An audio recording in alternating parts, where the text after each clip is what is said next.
अस्सलाम वालेकुम वरहमतुल्लाहि वबरकातुहू। ख़वातीन हज़रात, अल्लाह सुब्हानहू व तआला से दुआ है, अल्लाह सुब्हानहू व तआला सदका मोहम्मद वाले मोहम्मद सल्लल्लाहु अलैहि वसल्लम जो लोग बीमार हैं अल्लाह सबको शिफ़ाए कामिला अता फ़रमाए। मैं हकीम नज़ीर अहमद चौधरी हमदर्द से दुआखाना चूनिया से आप लोगों की खिदमत में हाज़िर हूँ। आज हम बात करेंगे कि जो प्रैक्टिशनर हज़रात हैं, जो मालजीन हैं, वो जब मेडिसन प्रिस्क्राइब्ड कर रहे होते हैं, यानी जो अपनी प्रिस्क्रिप्शन दे रहे होते हैं, तो उसमें उनको किस तरह से अद्वियात जो हैं वो लिखनी चाहिए।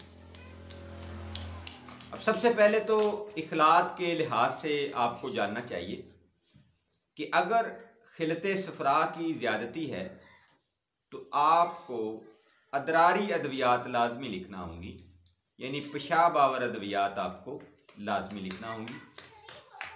दूसरे नंबर पर अगर खिलते सुदा की ज़्यादती है तो आपको मलयन या मुसहिल अद्वियात लाजम लिखना होंगी। फिर अगर खिलते बलगम की ज़्यादती है तो देन भी आपको मलयन अद्वियात साथ में लाजमी लिखना होंगी। अगर आप इस तरह से अपनी प्रिस्क्रिप्शन नोट जो आप लिखते हैं उसमें अदरारी, मलयन और मुसल अद्वियात जो हैं वो एडवाइस करते हैं, तो इखलात का जो इनबैलेंस है वो जल्द ही ठीक हो जाता है, जिससे जो इलामत या मर्ज़ है उसको ठीक होने में बहुत कम टाइम लगता है, वो जल्द रिकवर हो जाती है। दूसरे नंबर पर आपको जो ज़रूरी चीज़ अपनी प्रिस्क्रिप्शन में रखनी है वो ये है कि आपको जिस्मानी कमज़ोरी की अद्वियात या मकवी अद्वियात जो हैं वो साथ में अपने प्रिस्क्रिप्शन नोट में लाजम लिखनी है।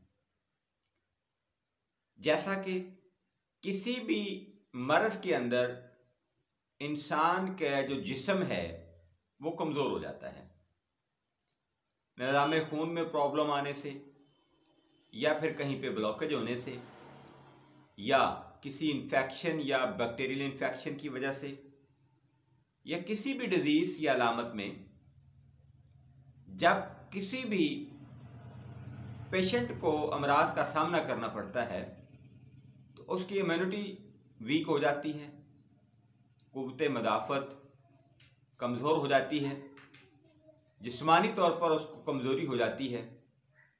तो लिहाजा जब भी आप मेडिसिन की जो प्रिस्क्रिप्शन नोट है वो लिखें, यानी आप पर्ची लिखें अद्वियात की, तो आपको दूसरे नंबर पर जिसका ख्याल रखना है वो मकवी अद्वियात, यानी जिस्मानी कमज़ोरी को दूर करने वाली जो अद्वियात हैं वो आपको लाजम लिखनी है, ताकि आपका जो मरीज़ है वो अद्वियात को इस्तेमाल करने से एक तो उसकी कुव्वते मदाफ़त बढ़ जाए ताकि वो मर्ज़ या अलामत के ख़िलाफ़ मजबूती से अपना दिफा कर सके, जिससे मर्ज़ या अलामत जल्दी रिकवर होती है।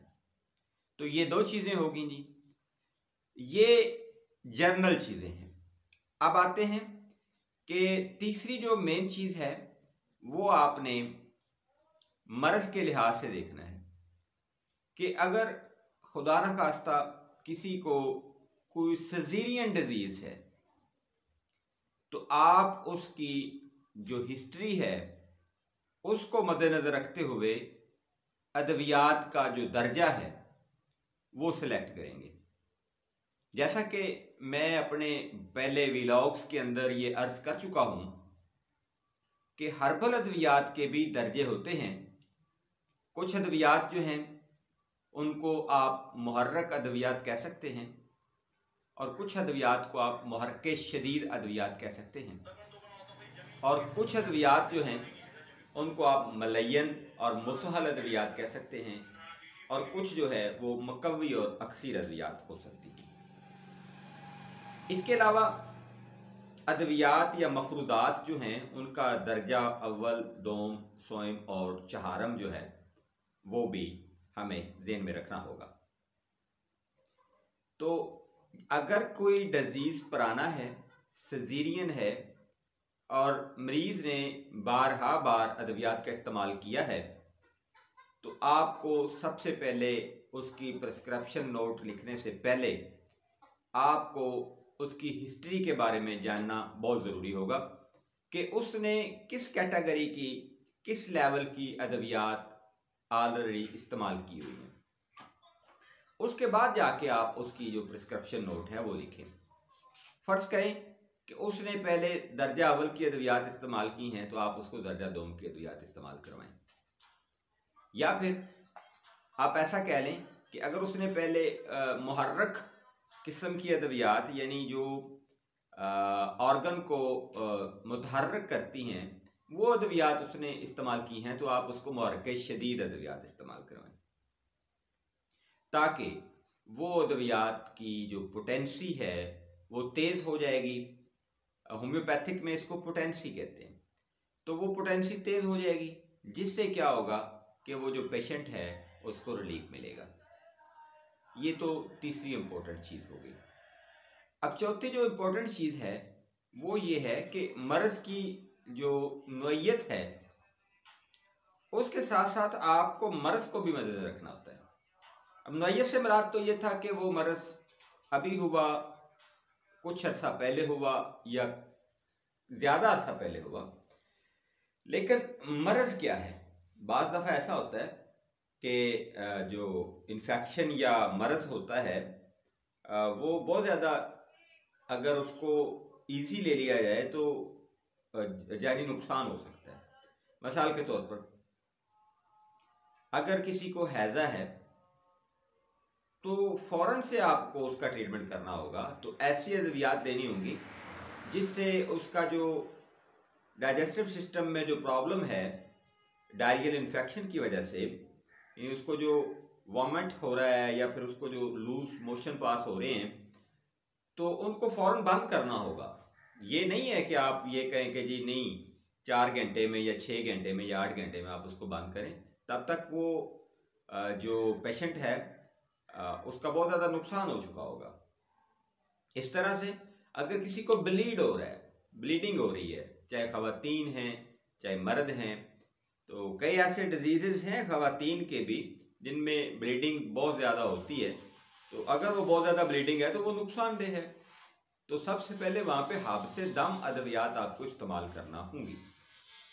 फिर इस तरह से अगर किसी बंदे को बारहा बार टेम्परेचर हो रहा है और वो टेम्परेचर का जो लेवल है वो 100+ फ़ारेनहाइट पे जा रहा है, तो आपको फ़ौरन से बुखार उतारने वाली अद्वियात जो हैं वो इस्तेमाल करना चाहिए। तो लिहाजा प्रिस्क्रिप्शन नोट के अंदर आपको जो चौथी इम्पोर्टेंट चीज़ है वो मर्ज़ को देखना होगा कि मर्ज़ कौन सा है। अब कई दफ़ा ऐसा होता है कि पेट में बहुत ज़्यादा शदीद दर्द होता है और हम लोग जो है वो किसी ऐसी दवाई के सहारे पे बैठ जाते हैं कि जिससे पहले तो वो दर्द की जो वजह है उसको ठीक किया जाता है और फिर दर्द को ठीक किया जाता है। तो उससे आपकी जो प्रिस्क्रिप्शन नोट है उसको चैलेंज किया जा सकता है। कोई और मालिज या प्रैक्टिशनर जो है वो पहले तो उस दर्द को बंद करेगा ताकि जो पेशेंट या मरीज़ है वो सुख का सांस ले सके, उसके बाद उसके काज या वजह को ट्रीट किया जा सकेगा। तो ये ज़्यादा बेहतर होगा बजाय इसके कि आप पहले काज या वजह को ट्रीट करें और उसके बाद दर्द या पेन को बंद करें। तो लिहाजा ये भी आपकी प्रिस्क्रिप्शन के अंदर बड़ी इम्पोर्टेंस की हामिल चीज़ है। नेक्स्ट जो चीज़ है वो ये है कि बाज़ दफ़ा देखा गया है कि हुक्मा हज़रात महीने महीने की अद्वियात प्रिस्क्राइब कर रहे होते हैं। खुदारा एक हफ्ते से ज़्यादा लंबे पीरियड की अद्वियात प्रिस्क्राइब ना करें। तो ये तो थे जी प्रिस्क्रिप्शन के जो असूल और रिक्वायरमेंट्स हैं। उम्मीद है आपको मेरा ये वीडियो पसंद आया होगा। मुझे अपनी दुआओं में याद रखिए, अपना बहुत सारा ख्याल रखिएगा। फ़ी मानिल्लाह, अल्लाह हाफ़िज़, अस्सलाम वालेकुम।